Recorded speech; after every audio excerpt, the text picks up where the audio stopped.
अस्सलामुअलैकुम वरहमतुल्लाहि वबरकातुहू। आज मैंने कहा कि फ़ितरी बातें फ़ितरी माहौल में फ़ितरत में बैठ के की जाएं। बहुत से वो दोस्त जिन्होंने इस पूरे ड्यूरेशन के दौरान जिन्होंने कॉल्स की, जिन्होंने मुझसे मैसेजेस पे कॉल्स जिनकी अटेंड कर सका नहीं कर सका, बावजूद उन सारों का शुक्रिया अदा करता हूँ। और जो एक तवील इस सारी ड्यूरेशन में जो बारहा जो इसरार था जी कि आप अपना जो कोविड के हवाले से तजर्बा है वो शेयर करें, तो अपना तजर्बा शेयर करने से पहले एक बात आपसे शेयर करना चाहता हूँ कि मैं एक दफ़ा कराची में एक इंटरनेशनल कॉन्फ्रेंस थी, वहाँ पे हम मदऊ थे और वहाँ पे हम जितने लोग इनवाइटेड थे उसमें से एक जो हमारे वहाँ पे जो गेस्ट स्पीकर थे, या यूँ समझ लें कि जो आखिरी मेन सेशन होता है वहाँ उसमें वो एज आ मेन स्पीकर के तौर पे कंक्लूडिंग रिमार्क्स देने आए थे। तो उन्होंने एक बात सुनाई, कहने लगे कि कुछ अरब के दोस्त हमारे पास आए पाकिस्तान में तालीम हासिल करने के लिए। उनमें से एक जब वापस जाने लगे तो उन्होंने अपना एक कंक्लूजन शेयर किया, और वो कंक्लूजन ये था कि उनकी जो वर्डिंग ये थी कि पाकिस्तान में स्टे के दौरान मुझे ये फ़ील हुआ है कि यहाँ पे हर एक बंदा मुफ्ती है और हर एक बंदा डॉक्टर है। तो जिनसे उन्होंने कहा, उन्होंने पूछा क्यों, कहते हैं कि जिससे आप सेहत की बात कर लें हर बंदा आपको नित नई चीज़ें आपसे शेयर करेगा, और इसी तरीके से आप कोई मज़हबी मसला दीनी मसला आप उनसे शेयर कर लें तो वो आपको नित नए उसकी तौजीहात और मसाइल और जवाब देने की हद्दुल वसा जो उनकी कोशिश होगी वो आपसे शेयर करेंगे। तो इस जो ये बेचारी बीमारी अब मैं कहूँगा इसको, इसके साथ भी हम लोगों ने ये हशर कर दिया है कि हर बंदा इसके ऊपर अपनी राय दे रहा है, ख़ुद से दवाइयाँ बता रहा है, इलाज बता रहा है, जिसकी वजह से भी बहुत बड़ी तादाद जो है, और एक वो तबका भी है जो कहता है था शुरू में कि ये कोई ऐसा हकीकत नहीं है। तो अब जो आपसे बंदा मुखातब है, ये जो कोरोना की तीसरी लहर है, ये उससे मुतासर होके अल्हम्दुलिल्लाह अब अपनी फैमिली के साथ रिकवर होके आपसे मुखातब है, तो इसका मतलब है ये हकीकत है। अब इस हकीकत को कुछ लोग यहूदियों की चाल कहते हैं, कुछ अज़ाब इलाही कहते हैं, कुछ इसको माइक्रोबायोलॉजिकल वार की इनिशिएशन कहते हैं कि एटम के बग़ैर ही जिन ताकतों ने, मैं कहता हूँ जो कहते हैं इसमें क्या सच है क्या गलत है इसकी बहस में हम नहीं जाते, मगर बहरहाल जो भी है ये एक वायरस है, एक बीमारी है और मौजूद है। अच्छा, अब इसकी जो अलामात हैं, मेरी नज़र से एक पोस्टर गुज़रा, जैसे मैंने आपको जो बात शुरू में बताई, आगे हमारे पूरे इस गुफ्तगू के दौरान उसका ज़िक्र आपको जो मैंने बात बताई है कि एवरीवन इज़ मुफ्ती एंड एवरीवन इज़ डॉक्टर। तो एक तीसरा शोबा है, वो अगर ज़िक्र की ज़रूरत पड़ी तो वो भी मैं बताऊंगा कि एक वो शोबा भी है जो हमारे यहाँ पे अब कसरत से पाया जाता है। तो एक पोस्टर मेरी नज़र से गुज़रा कि आजकल मुल्क में ये वबा है कि आपका गला ख़राब होता है, फिर बुखार होता है, और उसके बाद आपको ये चीज़ें जो हैं वो अलामात हैं जो वो ज़ाहिर होती हैं, उसके बाद आपने ये एहतियातें करनी। अच्छा, अब बावजूद ये कि हम इसको हकीकत समझते थे, बावजूद ये कि हम इसके ऊपर बात करते थे, मगर मैंने भी यही समझा कि जो शुरू में मुझे अलामात जब आई तो मैंने कहा ये जो मौसम की तब्दीली की वजह से कुछ असरात होते हैं ये वो हैं। तो अगर आपका इसकी अलामात बताने लगा हूँ कि यही अलामात बेसिकली कोरोना की हैं और जो आगे जाके अपनी सवीर हालत पकड़ लेती हैं। अगर आपका गला ख़राब होना शुरू हो शुरू में, तो आप वो जैसे पुलिस के महकमे से आगाज़ ही करते हैं ना शक से, तो गला ख़राब हुआ तो बस समझ लें आपने ख़ुद से ख़ुद को शक डाल लेना है कि हाँ ये हो सकता है ये वही हो, कोरोना हो। मगर इसके साथ जो एक बात है कि पहले दिन ही आपने एक जो काम करना है कि आप कहें हाँ यार कोरोना था, एक बीमारी थी, बस मैंने इस पर ओवरकम पा लिया है, मैंने इसको पहले साथ इसको दबोच लिया है। ये एक जुमला और ये एक एहसास आप अगर ने पहले दिन ही अपने साथ डाल लिया, एक तरफ आपने ये डालना है कि हाँ यही कोरोना है, और दूसरी तरफ क्या है कि आपने अपने आप को, जिसको कहते हैं कि असाबी क़ुव्वत के ऊपर इसका असर होता है, तो उसी के मुकाबले के साथ होगा कि हाँ मैंने इसके ऊपर काबू पाना शुरू कर दिया। और मेरे जो दोस्त अहबाब जिन्होंने रब्ता किया है, मैं from the very first day उनको ये कहना शुरू हो गया था, यार मैं तो बड़ा तेज़ी से रिकवर कर रहा हूँ। इस जुमले से फ़ायदा क्या होता है, जब आप बार बार कहते हैं तो आपका जो इम्यून सिस्टम है, जो असाबी क़ुव्वत है और जो आपका सेल्फ़ डिफेंस होता है, एक इंसान की साइकोलॉजी भी यही कहती है कि आप जिसका मुकाबला करना शुरू करते हैं तो अल्टीमेटली वो क्या होता है कि वो ख़त्म हो जाती है। तो मैंने आगाज़ किया कि गला ख़राब हुआ, बस शक डालने खुद को जी कोरोना हो गया है, ठीक है। अब क्या होगा, गले के साथ जो अगला इसका मरहला शुरू होगा कि आपको रात को बुखार डेली होना शुरू हो जाएगा, आपकी आवाज़ में तब्दीली हो सकती है। ये केस टू केस है, ये लाजमी नहीं कि हर एक के साथ ऐसी अलामात हों। कुछ को अपना जिस्म बेजान महसूस होना शुरू हो जाएगा। बस हमने कंक्लूजन यहाँ से स्टार्ट किया था कि ये बेसिकली बीमारी क्या है कि आपकी जो इम्यूनिटी पावर है, जो जिसको हम कहते हैं कि जो आपका इम्यून सिस्टम है, जो असाबी निज़ाम है, उसके ऊपर ये असर डालता है। तो लिहाजा अब इस वजह से आपका गला ख़राब होने के बाद बुखार हो, जिस्म में जान ना रहे, आपके जो होंठ हैं वो बार बार खुश्क हों, नीले होना शुरू हो जाएं। और इसका अगला स्टेज क्या होता है कि जब आपने शुरू में इसको एड्रेस ना किया तो फिर क्या होगा, आपकी खुशबू जाना। ये वो एक्सपीरियंसेस हैं, वो चीज़ें हैं जो मैंने पढ़ी नहीं हैं, लिखी इसलिए हैं यहाँ पे कि इसमें से कोई चीज़ भूल ना जाऊँ, वरना ये वो चीज़ें हैं जो ख़ुद मेरे साथ हुई हैं। यानी इसमें कोई ऐसी चीज़ शेयर नहीं करूँगा जो मेरे तजर्बे से ना गुज़री हो, ठीक है। तो फिर क्या होगा कि आपका ये मुख्तलिफ होता है, लेकिन मेरा क्या हुआ कि पहले खुशबू ख़त्म हुई और उसके बाद ज़ुबान का जायका जो है वो ख़त्म होना शुरू हो गया। अब जब ये सारी अलामात हुई तो सबसे पहला काम जो मैंने आपको कहा था, जब आपको शक डालना है, मुझे उस वक्त तो यही था कि नहीं ये जो है ये वही वबाई है। मेरे जो करीबी दोस्त हैं मैं उनको कहता था, वो भी बल्कि उन्होंने मुझे कहा हाँ यार आजकल ना ये हर एक को है, ये मौसम चेंज हो रहा है, इस तरह का सारा सिलसिला। अब फ़ौरन की जाने वाली चीज़ क्या है, जब ये चीज़ें महसूस हो गई तो सबसे पहला काम यह है कि ख़ुद को आइसोलेशन में ले जाएँ, जिसको कहते हैं कि तन्हाई में ले जाएं, खलवत में ले जाएं, तखलिया कर लें कुछ दिन के लिए। आपकी जॉब है, आपका बिज़नेस है, आपका घर बार है, जो भी है, आपकी सेहत बाकी रहेगी तो वो सारा कुछ हो सकेगा। तो इसके लिए ये भी कि आपने ख़ुद वो आइसोलेशन में क्यों जाते हैं, बेसिकली उसकी एक बड़ी वजह ये होती है कि आपको लग गया है, किसी और को ना लगे। मेन रीज़न तो ये होती है। दूसरी रीज़न क्या होती है कि उसमें आपने रेस्ट करनी है, वो जो चीज़ें आगे बताऊंगा वो करनी है, जिसकी वजह से आप ख़ुद भी क्या करते हैं, इम्प्रूव कर जाते हैं और रिकवर कर जाते हैं। अब जो इसमें ख़ास बात जो है कि जो मैंने काम किया वो ये कि मुझे जब ये पता चल गया और ये मुझे अब यकीन हो गया कि हाँ ये वही मेहमान आ गया है, तो मैंने रिपोर्ट जिस दिन करवाई उससे पहले ही मैंने अपने एक दोस्त से रब्ता किया, यहाँ पे लाहौर में मेरे जानने वाले हैं।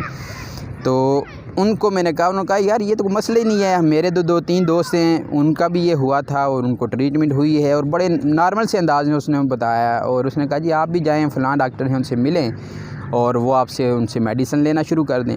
अब जिस दिन मैं सुबह रिपोर्ट करवा के आया हूँ, अभी रिपोर्ट नहीं आई, तो मैं उन डॉक्टर साहब के पास पहुँच गया और मैं इनको अपनी सारी अलामात बता दी। उन्होंने मुझे बता दिया कि उन्होंने दवाएं बताई, वो मैं आपको बता दूंगा। जहाँ पे दवाओं के हवाले से भी आपको नित नए डॉक्टर्स मिलेंगे। कोई कहेगा ये खा लें, कोई कहेगा वो खा लें, फ़लाँ खा लें, फ़लाँ एंटीबायोटिक खा लें, फ़लाँ ये चीज़ खा लें।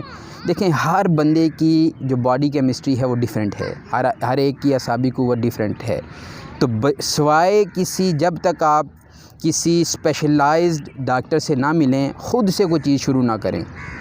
ऐन मुमकिन है वो डॉक्टर भी वही चीज़ें बताएं जो आप ख़ुद से शुरू करने जा रहे हैं, लेकिन पहले डॉक्टर जो है बहरहाल उसका शोबा है, वो आपको वो देख रहा होगा कि अच्छा इसको ये चीज़ें चाहिए, इसकी ये चीज़ सही चल रही है, इसको कौन सी डोज़ देनी है, लो पोटेंसी देनी है, हाई कौन से ग्रुप की देनी है, कौन सी फौरी तौर पे इसको वो चीज़ें हैं जो ज़रूरी हैं।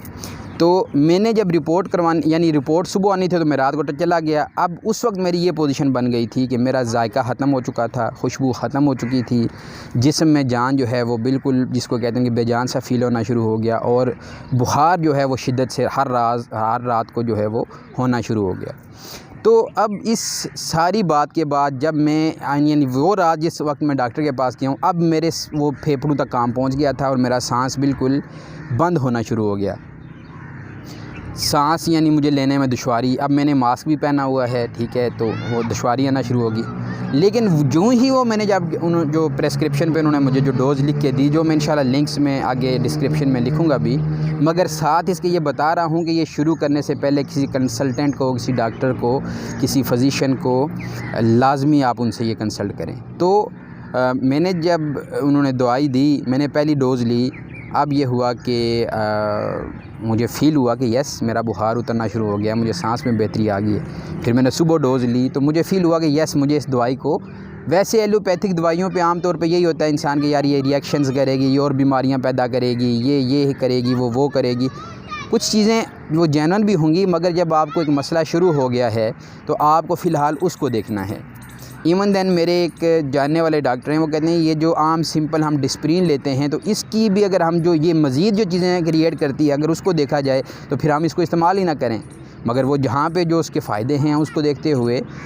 तो अब ये है कि जब वो उन्होंने दवाई दी, दूसरे दिन सुबह रिपोर्ट आ गई और जो हमारा मेहमान था उसने कहा जी अब साबित हो गया कि आपकी तरफ हम आ गए हैं। अब ये हुआ कि मेरे साथ मेरी फैमिली भी थी, तो परेशानी ये थी कि चले मैं तो ऑफ़िस से आइसोलेशन कर लूँगा, मगर अब ये बच्चे भी हैं और उसके बाद मिसेस भी हैं, तो इनका जो है वो बड़ी परेशानी का बायस था कि अगर इनका भी हो गया तो मैं ख़ुद को संभालूँगा, आइसोलेशन से हम जा भी नहीं सकते और मतलब क्या सिलसिला होगा। तो मैंने फिर उसके बाद अगली काम ये किया, जैसे मैंने ख़ुद अपना रिपोर्ट से पहले करवाया था, तो मिसेस का मैंने बगैर जब उनके अंदर वो सिम्टम्स देखे तो उनकी रिपोर्ट भी नहीं करवाई और रिपोर्ट से पहले उनकी ट्रीटमेंट करवाना शुरू कर दी। अच्छा, अब जो दो चीज़ें यहाँ पे कि हम दो बंदे हैं एक ही जगह पे आइसोलेशन किए हुए हैं, और जो अब कल की जो रिपोर्ट आई है उसके हवाले से भी मैं आपको बताऊँगा कि उन्होंने उस तरीके से मेडिसिन्स नहीं ली, तो जो अब एहतियातें भी नहीं की उस तरीके से, ठीक है। तो अब जो मेरी एंटीबॉडीज़ की जो तादाद आई वो मेडिसिन्स की वजह से, उस आइसोलेशन की वजह से, रेस्ट की वजह से, फ़ोन को बंद करने की वजह से और दीगर कई चीज़ों की वजह से अल्हम्दुलिल्लाह मेरी वो 200+ आई, जबकि उनकी जो एंटीबॉडीज़ हैं वो इस वक्त यूँ समझें कि वो जो पॉइंट्स वो बता रहे हैं वो तकरीबन 3 पॉइंट समथिंग हैं। तो बताना ये चाह रहा हूँ कि एक ही छत के तले दो ह्यूमन बीइंग्स जिनका इम्यूनिटी सिस्टम अलग अलग है, वो एक जैसी मेडिसिन्स ले रहे हैं कम या ज़्यादा की वजह से और एहतियातों की वजह से, जो उनके अंदर बनने वाली एंटीबॉडीज़ जो हैं वो और इन एंटीबॉडीज़ के हवाले से भी इंशाल्लाह तफसीलात जो हैं वो मैं कोशिश करूँगा आपसे डिस्क्रिप्शन में शेयर कर दूँ। तो आइसोलेशन होने के बाद जब आपने आइसोलेशन कर ली और अब इसी आइसोलेशन को आप अपने आराम का ज़रिया बनाएं, लिखने का ज़रिया बनाएं, पढ़ने का ज़रिया बनाएं, जो तसव्वुफ़ और रूहानियत को मानने वाले हैं वो इसको खलवत का दरिया दे लें। और बंदा बहुत सारी चीज़ें जो आम लाइफ में, आम ज़िंदगी में, आम रूटीन में नहीं कर पाता या नहीं करता, वो इन दिनों में जब बीमारी आपके साथ होती है और तखलिया होता है, खलवत होती है, आइसोलेशन होती है, बहुत सारी चीज़ें इंसान को फ़ील होती हैं कि यस ये चीज़ें भी चल रही थी लाइफ में, जिनका मुझे अपनी मसरूफ़ियात की वजह से और रूटीन में दीगर चीज़ों की वजह से मैंने बहुत से ऐसे राज इंसान के ऊपर फितरत के खुलते हैं और ऐसे ऐसे मनाज़र जो इंसान के आसपास मौजूद होते हैं मगर वो उन पे तवज्जो नहीं देता। तो सुबह जब आप धूप में बैठने लगेंगे, फजर के बाद जब आप निकलेंगे, ताज़ा हवा, परिंदों की उस वक्त क्या आवाज़ें हैं, हवा की जो उस वक्त ताज़गी है वो क्या कह रही होती है, खुशबुएँ क्या कह रही होती हैं, तो ये सारी चीज़ें आप इसी खलवत को जलवत बना सकते हैं। बहुत सारी ऐसी चीज़ें इंसान अपनी लाइफ के हवाले से प्लान करता है और पिछली जो लाइफ गुजरी है उसके हवाले से कंक्लूजन करता है, और लाजमी नहीं है कि कोरोना को जब ये आ गया तो आपने उसको अपने लिए मौत का पैगाम समझ लेना। और मैं यहाँ पे एक बात कहता चलूँ कि अगर वो मौत का पैगाम आ भी गया है बन के, तो इसमें भी परेशानी की कोई बात नहीं है। हर इंसान ने अपने टाइम पे जाना है, तो लिहाजा अब उन दिनों को अपने लिए कि मैंने अपनी लाइफ का एक एनालिसिस करना है कि जो मुझे गुजरी है और मेरी यहाँ पे ख़त्म हो रही है, तो मैं हर उस रिश्ते का जिसका मैंने आज तक दिल दुखाया है किसी हवाले से, मैं उससे बनफ़्से नफ़ीस उससे माज़रत करूँ। किसी ने अगर मेरा दिल दुखाया है तो उसको मैं दिल से उसको माफ़ कर दूँ और खैर की सोच लेके आप लोगों को जब बात करेंगे, उनके लिए सोचेंगे, तो आप देखेंगे कि आपके अंदर की एक अजीब सी तब्दीली आएगी। और वो मेडिसिन्स जो आपकी इम्यूनिटी पावर को ना भी इम्प्रूव कर सकेंगे, तो ये जो खैर के जज्बात हैं ये अच्छे जज्बात आपके अंदर डेवलप होते होते होते आपकी इम्यूनिटी पावर को भी इंशाल्लाह मज़ीद इम्प्रूव करेंगे। और इन केस मैंने जैसे बताया है कि अगर ये कोरोना मौत का कासिद बन के आया है तो इस्तिग़फ़ार का बड़ा बेहतरीन ज़रिया है, ज़िक्र अज़कार का। बाज़ दोस्तों ने फ़ेसबुक में मैंने पूछा तो कहने लगे कि आजकल ज़िक्र अज़कार के, और भाई ज़िक्र अज़कार के लिए कोरोना ज़रूरी नहीं है, वो तो हमें अपनी आम लाइफ में भी करते रहना चाहिए। मगर अगर कोरोना हो गया है तो चले ठीक है, अब इस्तिग़फ़ार का आपको मौका भी मिल गया है। तसव्वुफ़ को पढ़ें, बुक्स को पढ़ें, बहुत से ऐसे अच्छे आपको टेली फिल्म्स मिल जाती हैं, उनको देखें। यानी आप अपने आप को बोर ना होने दें इस सारी आइसोलेशन में। जब आप आइसोलेशन में चले गए तो सबसे पहला काम जो ये है वो करना है कि आपने अपने पड़ोसियों को बता देना है। आपके बच्चे अब जो मौजूदा सूरत हाल है इसमें यहाँ तक पता चला है कि वो बच्चों पे भी असर आना शुरू हो गया है। तो लिहाजा बच्चों को उधर जाने से कोशिश करें, रोकें।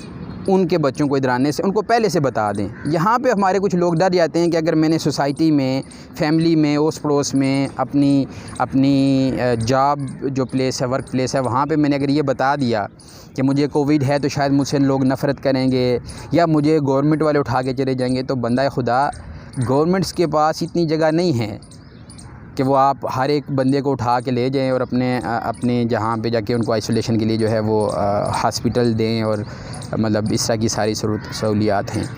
लेकिन इसका फ़ायदा ये होगा कि 5-10 और बंदे जिनको आपकी वजह से ये होना था, ठीक है, वो बच जाएंगे। आइसोलेशन में जो है वो, जब आपको मैंने बताया है कि पड़ोसियों को बता दिया, अगर आप ऑफ़िस में थे तो ऑफ़िस में भी आपको वेल इन टाइम बताना चाहिए। मैंने भी अपने ऑफ़िस में जिस दिन मुझे फ़ील हुआ कि यस ये वही है, मैं सुबह रिपोर्ट करवाया, और ये वही दिन था जिस दिन मैं रात को डॉक्टर के पास चला गया। अभी रिपोर्ट नहीं आई थी तो मैंने अपने ऑफ़िस में जो मेरे सीनियर्स थे उनको मैंने शेयर किया, और उन्होंने बड़े बखुशी मुझे कहा यस, उनको भी फ़ील हुआ कि यस इसने इस चीज़ को छुपाया नहीं है, बल्कि उन्होंने मुझे बखुशी कहा जी ठीक है आप आइसोलेशन में चले जाएँ और जितना आपसे काम हो सकता है आप घर से करें। तो इसी तरीके से जब आप जहाँ पे भी जॉब कर रहे हैं इसको छुपाएं ना। घर में हैं घर वालों से ना छुपाएं, बिज़नेस पे हैं वहाँ पे ना छुपाएं। तो इससे बड़ी चीज़ें जो है वो समझें कि इम्प्रूव हो जाएंगी। मैंने ज़िक्र कर दिया कि ज़िक्र अज़कार तो इंसान को अपनी लाइफ में, अपनी अरसा हयात में वैसे भी करते रहना चाहिए। मगर अब अगर अल्लाह ताला ने आपको, और एक बात याद रखें, कोई भी बीमारी है तो इंसान को, जो मेरा मानना है, वो कुछ ना कुछ देने आती है। वो इंसान से लेने नहीं आती बल्कि उसको कुछ ना कुछ देने आती है। अगर इंसान उस बीमारी में, उस तकलीफ़ में डूब जाए और बड़े गौर करे तो उसको फ़ील होगा यस यार ये बीमारी भी मेरी मौसन है। मुझे ये बताएं कि बेशुमार लोग जो इस वक्त जिन बेचारों को ट्रीटमेंट भी नहीं मिलती, जिनको ज़िक्र अज़कार का भी कोई बताने वाला नहीं है, वो इसी कोविड की वजह से दुनिया से चले भी जाएंगे। उनमें और एक वो बंदा है जिसको ये एहसास आ जाए कि नहीं ये बीमारी है, इससे मुझे परेशानी होना, एक आजमाइश है, तो मुझे अब वावेला करने के बजाय इसमें से जो ये मुझे क्या क्या देने आई है, ये कौन कौन सी मेरी चीज़ों को रेक्टिफ़ाई करने के लिए आई है। क्योंकि मेरा जो जॉब है वो एज आ रिव्यूअर, शरिया कंप्लाइंस रिव्यूअर के हवाले से, तो हम जब जाते हैं विज़िट्स पे तो हम बताते हैं कि यस हमने आपका विज़िट किया तो उसमें ये चीज़ें आपकी जो है वो मिस्टेक्स हैं, ये ऑब्जर्वेशंस हमने निकाले, अब इसकी रेक्टिफिकेशंस करें। तो यूँ समझें कि जो आपकी कोई भी मर्ज़ है, और स्पेशली जो कोविड-19 है और इसकी अब ये जो तीसरी लहर चल रही है, ये आपको कुछ देने आई है। अपने आप को उन चीज़ों पे रेक्टिफ़ाई करना ये बड़ा ज़रूरी है। इस्तिग़फ़ार करें, ज़िक्र अज़कार करें। अब ज़िक्र अज़कार में 2-3 चीज़ें बड़ी ज़रूरी हैं। सूरह रहमान की खुद तिलावत करें, उसको सुनें, अगर सुन सकते हैं, पढ़ सकते हैं तो अच्छी आवाज़ के साथ ख़ुद पढ़ें, अपने उस घर में पढ़ें। और सूरह रहमान की बड़ी जो है वो बताई गई हैं चीज़ें। फिर सबसे बड़ी चीज़ है कि दुरूद व सलाम पढ़ें, हमा वक्त बावुज़ू रहें, तिलावत कुरान पाक करें, तर्जुमे के साथ पढ़ें, ठीक है। और तसव्वुफ़ के साथ अगर आपकी अटैचमेंट है तो अच्छी अच्छी किताबें जो उम्महातुल कुतुब में आती हैं उनको पढ़ें, फतूहुल गैब पढ़ें, कशफुल माजूब पढ़ें, रिसाला कुशैरिया पढ़ें, जो आपका ज़ौक़ मानता है। इसी तरीके से आप अगर इशफ़ाक़ साहब को पढ़ते हैं, वासिफ़ अली वासिफ़ साहब को पढ़ते हैं, कुदरतुल्लाह शाब साहब को पढ़ते हैं, या कोई आपको ऐसा इंग्लिश राइटर जिसको जो मिस्टेक्स हैं उनके जो इसके ऊपर लिखते हैं उनको पढ़ें, और इसको प्रोडक्टिव बनाएं अपने। अगर 2 हफ़्तों का आपका ये आइसोलेशन है तो इसको आप प्रोडक्टिव बनाएं, ज़्यादा से ज़्यादा चीज़ों को करें। अच्छा, दवाई का मैंने बता दिया है कि वो मैं आल दो कि अपनी डिस्क्रिप्शन में लिखूँगा, लोग भी आपको बताएंगे। इसमें 3 तरह की दवाइयाँ दी जाती हैं। एक आपको जो उस गला ख़राब होने के हवाले से और बुखार के हवाले से एक डोज़ दी जाती है, वो किसी कंपनी की हो सकती है, वो किसी फार्मूले से हो सकती है, वो पर्सन टू पर्सन वेरी कर सकती है, ठीक है। इसको आप एंटीबायोटिक्स कहते हैं। फिर एक जो इस दवाई का मेडिसिन का जो हिस्सा होता है वो उसको कहते हैं कि आपकी इम्यूनिटी पावर को इम्प्रूव करने के लिए, ठीक है। उसमें भी कई दवाइयाँ हैं, वो आपको बताई जा सकती हैं। विटामिन की दवाई है, वो बताई जा सकती है। तो वो आप जब कंसल्ट करेंगे तो आप उनसे ले सकते हैं। अच्छा, एक इसमें जो चीज़ है वो ये है कि विक्स, जिसको आम तौर पे हम जब नज़ला ज़ुकाम में यूज़ करते हैं तो उसकी ना सिर्फ दिन में 3 से 4 बार भाप लें, बल्कि नाक के अंदरूनी हिस्सों में भी इसको लगाए रखें। जब भी वज़ू करके आएँ उसको लगाएं। उससे क्या होगा कि आपकी यानी यूँ समझे कि जब वो इसको आप इन्हेल करते रहेंगे तो आपका जो वो वायरस कहीं छुप के बैठा होगा उस तक वो सांस की और उन बुखारात के ज़रिए से उस तक असरात पहुँचेंगे और फिर वो बलगम और रेशे के साथ जाएंगे। अब इसमें जो खुराक की जब हम बात करते हैं, जैसे एक बात है कि सुबह स्पेशली 10 जब नया सूरज की रोशनी में गर्मी आना शुरू हो जाए, 15-20 मिनट आप अगर इंजॉय कर सकते हैं तो मुंह उधर की तरफ बैठिए। नहीं आपको फ़ील होता है कि नहीं मैं फेस की तरफ नहीं ले सकता, कमर करके बैठ जाए, ठीक है। मेरे एक जानने वाले हैं तो वो कहने लगे कि मुझे जब से कोविड हुआ है मैं मुसलसल बोल रहा हूँ, वो अपना बताने लगे। मैंने कहा यही गलत कर रहे हैं। कोविड में जितना आप अपने आप को रेस्ट देंगे, जितनी आप, और एक्सरसाइज़ में भी अगर आपको बुखार नहीं है तो मैं एक एक्सरसाइज़ का लिंक शेयर कर दूँगा, जिससे आपकी जो बलगम जो नीचे बैठ जाती है वो आपने क्या करना है, उसको वो वापस आए। और जब तक उस एक्सरसाइज से और सारे अमल से ब्लड वाली बलगम अंदर से आना शुरू हो जाए तब तक आपने उस एक्सरसाइज को नहीं छोड़ना, ठीक है।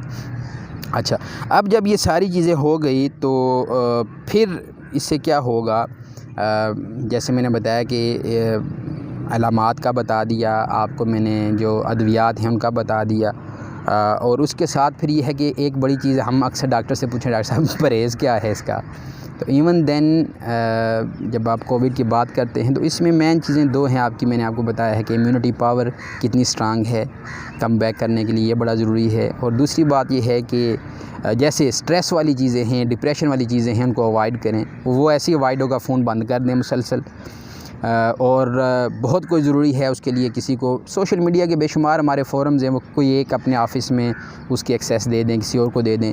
कॉल्स को स्पेशली अवॉइड करें, ठीक है। टेक्स्ट मैसेज को, शॉर्ट टेक्स्ट मैसेज उसको इसमें जो है वो यूटिलाइज़ करें। और इससे क्या होगा कि आपकी ये सारी चीज़ें आपकी इम्यूनिटी पावर बढ़ाएंगी, डिप्रेशन से बचेंगे, स्ट्रेस से बचेंगे, एंग्जाइटी से बचेंगे। और बिल्कुल रेस्ट करें, जिसको कहते हैं कि जो पूरा टाइम है कि 6 से 8 घंटे की नींद का एक बना लें 24 घंटे में। अब खाने में क्या एहतियातें हैं, हर वो चीज़ अवॉइड करें जिससे आपका मैदा ख़राब होता है। क्यों? अगर आपको फॉर एग्ज़ाम्पल मोशंस लग गए किसी चीज़ से तो इम्यूनिटी पावर तो ऑलरेडी आपकी सवालिया निशान बनी हुई है, ऊपर से अब आपको उस बुखार से, इन चीज़ों से लड़ने के लिए जो आपके जिस्म में जान थी, अब आपको मोशंस भी लग गए, तो उनसे आपने अपने आप को अवॉइड करना है। और फिर इसके साथ क्या होना है कि आपने जो चीज़ करनी है कि बलगम बनाने वाली चीज़ें हैं उनको अवॉइड करना है। मसनूई जो मीठे हैं, बाहर की चीज़ें तो वैसे ही अवॉइड करना चाहिए। नेचुरल चीज़ें जो हैं वो लें। ऐसे ही अगर आपको यखनी का इस्तेमाल करना है, देसी मुर्ग अगर मिल जाए, या अगर आपको फ़ॉर एग्ज़ाम्पल मटन मिल जाता है उसकी यखनी लें, वो आप उसको बारबेक्यू में ले सकते हैं, उसको आप स्टीम करके ले सकते हैं। और बिल्कुल ऐसे ही जो है वो फ़िश अगर आप लेते हैं तो उसको ग्रिल में करके लें, अवॉइड करें फुल फ्राइज़ और इस तरह की चीज़ों को। और फिर ये है कि जैसे 1-2 फ्रूट्स के बारे में कहा जाता है, सेब और केला, की इनमें से एक जो है वो बलगम को थिक करता है और एक प्रोड्यूस करता है। वैसे तो सेब आमतौर पे यही कहा जाता है कि जो एक सेब खाता है वो डॉक्टर से वो दूर रखता है उसको, तो इसको भी कंसल्ट कर लिया जाना चाहिए अपने डॉक्टर से कि मुझे क्या ये फ्रूट लेने चाहिए।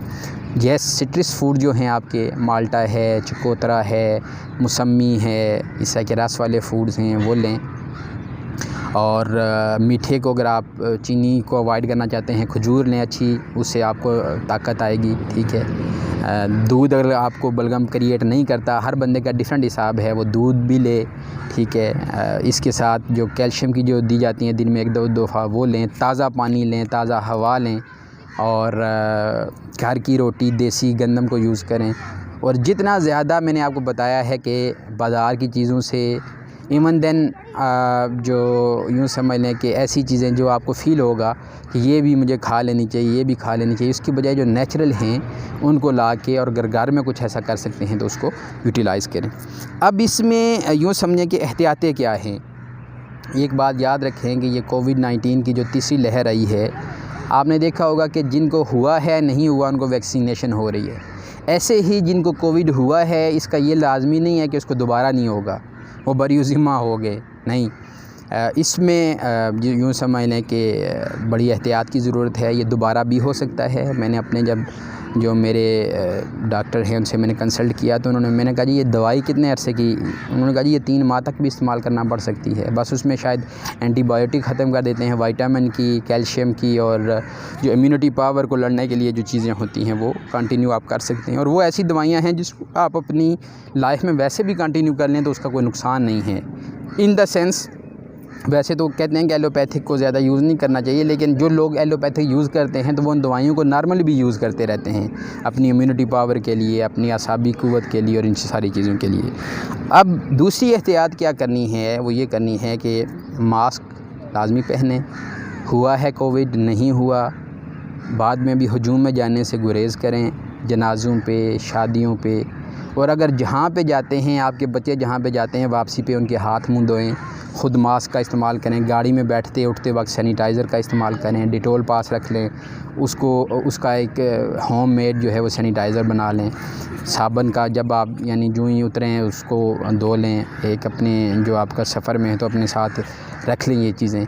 और इन सारी चीज़ों के बाद फिर क्या है कि सफाई, वैसे भी इसको जो अहमियत है हमारे दीन में, मज़हब में, सोसाइटीज़ में, अपनी पर्सनल हाइजीन से लेके अपनी सोशल हाइजीन तक, यानी आप जिन दिनों में अगर ये आपको हो गया है तो आपके घर के सामान से भी ये जा सकता है। जो आपके कूड़े का कोई चीज़ है, पड़ोस से बर्तन आ रहे हैं उनको कुछ दिन रोक लें, ठीक है, या अगर देने लगे हैं वापस तो अपने हाथों को सैनिटाइज़ कर लें, ठीक है। तो इसमें सफाई बड़ा मैटर करती है, ठीक है, आप जहाँ पे रह रहे हैं। और एक मैंने आपको बताया है कि जो एक मैंने कहा था कि एक तीसरा शोबा है जो आजकल जैसे everyone is doctor and everyone is मुफ्ती, तो एक और तीसरा शोबा जो क्रिएट हो गया है कि जब से ये हमारे टर्किश ड्रामे आए हैं, तसव्वुफ़ को देखना सुनना एक और चीज़ है और फुल टाइम हमा वक्त सूफ़ी होना और चीज़ है। मगर मुझे कहने दीजिए कि आजकल एवरीवन इज़ मुफ्ती and everyone is doctor and everyone is सूफ़ी, तो उसमें आपको वज़ाइफ बताए जाएंगे, उसमें आपको ये करें वो करें। भाई हर बंदा ये आगे बता नहीं सकता। जो बड़ों ने जिन्होंने कुतब लिखी हैं, जिन्होंने ये चीज़ें बताई हैं, जहाँ पे आप बैत हैं, जो बड़े डॉक्टर्स हैं इस शोबे के, उन्हीं से इसकी भी एडवाइस लें। वो चाहे दुरूद शरीफ का फरमाते हैं आपको अपनी कुतब में, या फ़िज़िकली आपको बताते हैं, कोई वजीफ़ा देते हैं, उनको पढ़ें। आपको बेशुमार वज़ाइफ मिल जाएंगे सोशल मीडिया पे गर्दिश करते हुए। तो जैसे हर डॉक्टर की दवाई आपके लिए फ़ायदेमंद नहीं है, ऐसे हर वजीफ़ा भी आपके लिए उसकी फिर ज़रा कुछ एहतियातें होती हैं, उसका अदब होता है, उसकी इजाज़ात होती हैं, और ये सारी चीज़ें हैं, इनको भी आपने ख्याल रखना है। तो बिल्कुल अब आखिरी हिस्से में जब हमने बताया कि अलामात का हो गया, फिर रिपोर्ट का हो गया, तो एंटीबॉडीज़ का मैं इंशाल्लाह डिस्क्रिप्शन में शेयर कर दूंगा। तो जब अब ये क्यों डिफरेंट होता है, दो ही बंदे एक ही माहौल में रह रहे हैं और उनका, फिर ये वही चीज़ है कि दोनों का इम्यूनिटी सिस्टम डिफरेंट है, दोनों ने एहतियातें डिफरेंट की हैं, दोनों ने यूँ समझ लें कि मेडिसिन उस तरीके से नहीं ली होगी। तो ये सारी चीज़ों की वजह से उनके अंदर जो क्रिएशन है, और वो जो बाकी सारी चीज़ें जिनका मैं ज़िक्र करके आया, तो बताना ये मकसूद है। और सारी इस बात को हम अब कंक्लूजन की तरफ लेके जाते हैं कि तहारत हो, एहतियातें हों, अलामात हों, इन सारों के ऊपर एक चीज़ जो है वो अल्लाह का फ़ज़ल है। अल्लाह से उसका फ़ज़ल मांगें। और एक जो कार खैर का जज्बा के जो लोग कोविड पॉजिटिव हो गए हैं, अगर आप मेरा वीडियो देख रहे हैं और अभी आपको हाल ही में हुआ है, तो एक जज्बा रखें कि यस यार, मैं जब इससे इंशाल्लाह रिकवर करूँगा तो मैं बाकी लोगों को इसके ऊपर जितनी मेरी अपनी सोच, जितनी मुझे सरकमस्टांसिस ने इजाज़त दी, मैं उनको गाइड करूँगा। फिर प्लाज्मा का यूज़ होता है, मैं अपने आप को वॉलंटियर करता हूँ इस वीडियो के ज़रिए। अगर मेरा जो बी पॉज़िटिव प्लाज्मा किसी पेशेंट के काम में आता है और मुझे खुशी होगी, मैं हाज़िर हूँ। और ऐसे ही एक बात, जो मेरे एक टीचर थे, उनकी मिसेस की डेथ हुई थे, टीचर तो मौजूद है अल्हम्दुलिल्लाह। तो वो मुझे बताने लगे कि उनमें से एक जो है वो विद सिम्टम्स नेगेटिव था और एक विदाउट सिम्टम्स पॉजिटिव था। ठीक है, तो ये इसकी डिफरेंट यूँ समझ लें कि डीलिंग्स हैं ह्यूमन बॉडीज़ के साथ। तो आखिर पे हम दुआ करते हैं कि अल्लाह ताला, हम कमज़ोर लोग हैं, हमारे पास इससे बचाव के लिए हर बंदे के पास रिपोर्ट करवाने के लिए फाइनेंशियल रिसोर्सेज मेरे मालिक नहीं हैं। हर बंदे की जॉब, हर बंदे का रोज़गार उसको आइसोलेशन की इजाज़त नहीं देता। तो अपने उन पाक हस्तियों का सदका तुझे, जिनकी आजमाइशों से और जिनकी तकालीफ से दीन इस्लाम, तसव्वुफ़, रूहानियत हम तक पहुंचा, उनकी तकालीफ़ का तुझे वास्ता देते हैं कि इस बीमारी को रफ़ा फरमा, और जो इसमें मुब्तला हैं उनको शिफ़ाए कामला अता फ़रमा। जो अभी तक बचे हुए हैं अल्लाह ताला उनको महफूज फ़रमा। और ये जैसे हमने जहाँ से शुरू किया था कि मेरे मालिक जो भी है, हम दुआगो हैं, इसको ये साजिश है, ये माइक्रोबायोलॉजिकल वार है, ये जो भी है तू बेहतर जानता है। मगर फिर से जो रमज़ान शरीफ की रौनकें हैं उनको बहाल फरमा, अपने औलिया के मज़ारात पे जो हाज़िरियों का सिलसिला है वैसे अदब के साथ होता रहे। तेरा जो महबूब, जो बंदे जो जाके उम्रा करते थे, मुख्तलिफ़ जगहों पे ज़ियारात के लिए जाते थे, वो वैसे ही उसी तादाद में जाएं, बल्कि उससे बढ़ के जाएं। और हज की मामलात हैं मेरे मौला, तो तुझे सईदा कायनात सलामुल्लाह अलैहा की चादर तत्हीर का सदका, तुझे अहले बैत अतहार के मुकाम व मनसब का सदका, सहाबा कराम का जो उन्होंने दीन की खिदमत के लिए तकालीफ़ उठाई, शहादतें उठाई, तुझे उनका वास्ता। और मौला सबसे बढ़ के तुझे अपने महबूब हज़रत मोहम्मद मुस्तफ़ा सल्लल्लाहु अलैहि वसल्लम के साथ जो तेरा ताल्लुक़ है उसका सदका मौला, पूरी उम्मत मुसलमान को इस मर्ज़ से दूर फरमा, और हमें और हमारी नस्लों को अपने साथ ताल्लुक़ में इस्तिकामत अता फ़रमा। इसी में हमारी दुनिया, इसी में हमारा यूँ समझ लें कि हम मालिक से दुआ करते हैं कि इसी में हमारी ज़िंदगी ख़त्म हो, इसी में हमारी कब्र हो, बरज़ख हो, और हम हशर में भी इन्हीं ख़यालात और इन्हीं सोचों के साथ, इन्हीं निस्बतों के साथ मालिक के हुज़ूर पेश हों। अस्सलामु अलैकुम व रहमतुल्लाहि व बरकातुहू।